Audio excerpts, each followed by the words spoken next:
Tom, I've been taking a bit of a victory lap all day here on the show. I tried to warn you about Bailey Zappe in the quarterback competition, and you just wouldn't listen. And honestly, I give you a lot of credit for showing up today. I do. No, I think everyone's stunned. I think that the Zappe Mac Jones competition was so much closer in my mind than yours that I'm dumbstruck by the goings on. Well, thank you. It takes a big man to admit it. It's funny, and I'm just exiting the Patriots locker room, so we might have a little bit of ambient sound as I walk.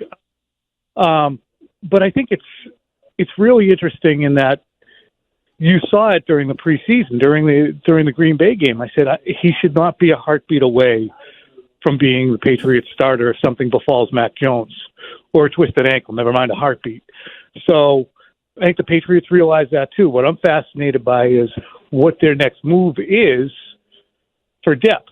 Do they just say, okay, well, we exposed Bailey to the league and we felt okay without him to an extent. We took that risk. We need to bring somebody in, or do we feel okay about him still?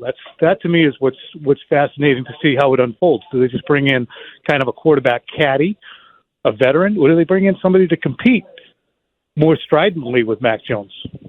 In the Bailey Zappe case, they put him out there on waivers. He passed through and was brought back on the practice squad. I know sometimes, Tommy, there's sort of a wink and nod agreement with coaches and sort of GMs about, all right, this is our guy, we're going to put him through here, but, as a favor to us, don't sign him. We're going to bring him back to the practice squad, and sometimes teams are willing to sort of play along with that. Do you think there was an element of that here, or was there really just no interest in Zappe?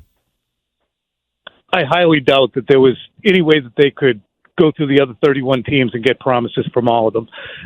If we just look, Christian, at the fact that all these teams have gone through all of their training camps and all their preseason, all their install, and they have the guys that they want to play quarterback for them, Bailey Zappe would have a hard time supplanting any of the backups around the league, basically given what he put on tape this year. And really, when you scrutinize what he put on tape in the 3 games last year, they got well ahead in both of those games. He played from ahead. He was effective. But when you look at what he did this summer in a different offense and the way he processed during those preseason games, regardless of who was in front of him on the offensive line, I think you look at a player who is still kind of closer to developmental than ready to be a spot starter and full-time backup that you trust. Do you think the Patriots were relieved that he passed through waivers and that they were able to bring him back, or would they have been distressed if he had gone somewhere else? No, I think they would have been bummed out. I think that they definitely were relieved that he's back. I'm sure that they were hopeful that he would be back and that there would have been F-bombs uttered if somebody had claimed him. He's not by any stretch of the imagination useless, nor is his career over in my estimation. It's just that he has hit a learning curve hard, and the physical limitations that he has combined with that are making it hard for him to assimilate this season so far. So you started hinting at other names. We played a clip for you coming back where you brought up the name Davis Mills. Well, what I think is very interesting is, well, A, if they bring in a veteran in between Mac and Zappe, who's now on the practice squad, and then B, what kind of quarterback they bring in. Like, I'd feel very differently if it were Colt McCoy or Carson Wentz or Joe Flacco, like a more non-threatening veteran, versus somebody who you brought up in Davis Mills. So, I don't know, how realistic is it that A, they bring in someone from outside, and B, is it realistic they're bringing in someone to push Mac? I think it's very realistic they bring somebody else in. It remains to be seen whether it's somebody that they can extract from another team, because they would have to trade for them, obviously, and give up something. I mean, what would Davis Mills net for the Houston Texans at this point? He's their number 2. You have Case Keenum behind C.J. Stroud. So what would you have to give up to get a guy like that? Would the Patriots think that was a great idea? To me, you have to bring somebody in, because this team should, again, I'll say it again, I think they should have playoff aspirations. I don't think it's cuckoo to think that they could win double-digit games. Despite what we've seen and despite the tenor around the team right now, I still think you just clean up, stop with the penalties, stop with the stupidity, and you're going to transform a little bit from what you were last year when you won 8 games. So to me, you have to have a quarterback in-house who can come in and perform really kind of the way Bailey Zappe did against Green Bay, which wasn't a good team last year, But he kept his hands at 10-2 and kept the Patriots in the game, and then was able to go out the next 2 weeks. And because the defense played out of their minds and those teams weren't playing well at the time, Detroit and Cleveland, they were able to get wins in the house. Is there any chance they're looking at veterans because Mac isn't 100%? Not that I wouldn't think he wouldn't play week one, but if Mac is at less than 100% and dealing with something coming out of that Green Bay game, maybe it explains why he didn't play against Tennessee, and maybe that explains why they're looking at veterans. What makes you think he's got something going on? Reese mentioned that earlier this week. Okay. I just didn't perceive that to be an issue. I do trust Mike Reese implicitly, as does most of the nation. But I don't think that he's dealing with something to the point of being, okay, he can't do this today. We have to get him out of there.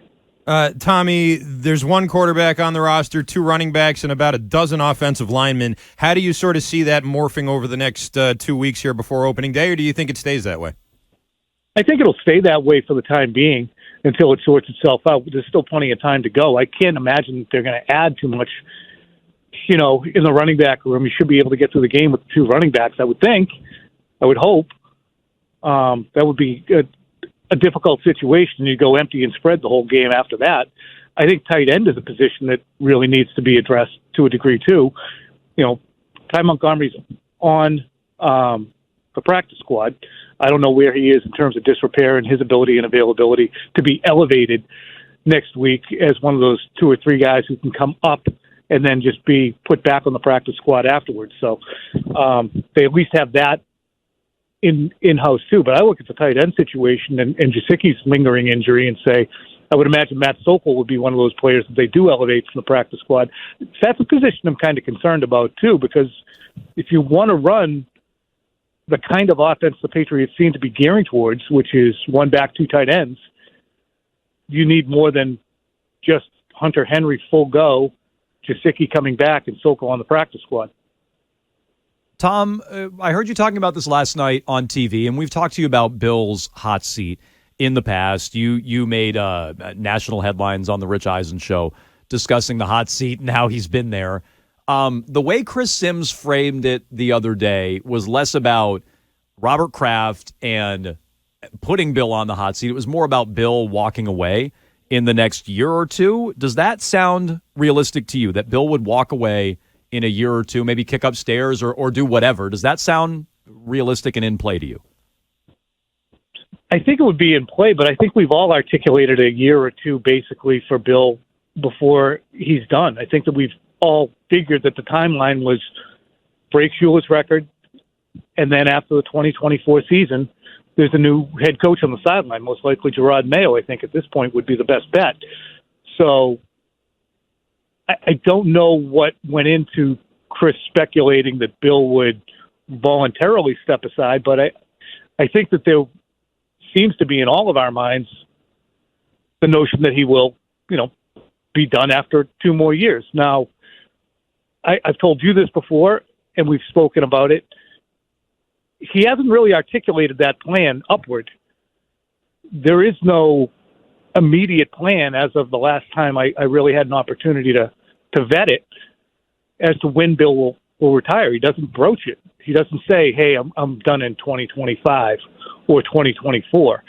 So I find it hard for it to be a concrete report that Bill is done in a year or two, especially the way it was phrased. It seemed very couched, shall we say, from Chris. One last thing before we let you go here, Tom. The Tom Brady ceremony, obviously, on opening day is supposed to be a big to-do with all the goings-on here at quarterback. There's been some wild theories, obviously, and I don't want to get into those, but I would like to ask you how this is going to sort of look and sound, considering all the uproar and turmoil at the quarterback position here over the last couple days. Well, I think it certainly will either energize or it's going to have some kind of an impact on Mac Jones that night, understanding that Brady is in the house, all that he built, all those flags at the end of the stadium, all the entire stadium and the plaza and everything else around it is by dint of what he did. So, to not pay attention to that is probably going to be a chore for him on that night. I mean, there will be plenty of people chanting Brady, Brady, I would imagine, during the game. if they go 3-0 5 times in a row. So we won, Brady. So it sets up to be a difficult way to begin the season. It will be interesting to hear Bill next week when we ask him about it and say I'm way more concerned about Fletcher Cox at this point than Tom. I mean, I'm on record on how much I appreciate Tom. So it's probably a spot that Bill looks at and goes, couldn't we have done this in October? But c'est la vie. C'est la vie. I'm going to tell you, if I'm in the building and they go 3 and out, what'd you say, 3, 4, 5 times? I'm going to be doing Zappe chants. That's what I'm going to be doing if I'm in the building that night. He's Tom E. Curran, NBC Sports Boston. He joins us on the Harbor One hotline as all our guests. Tom, we appreciate the time. Thanks so much.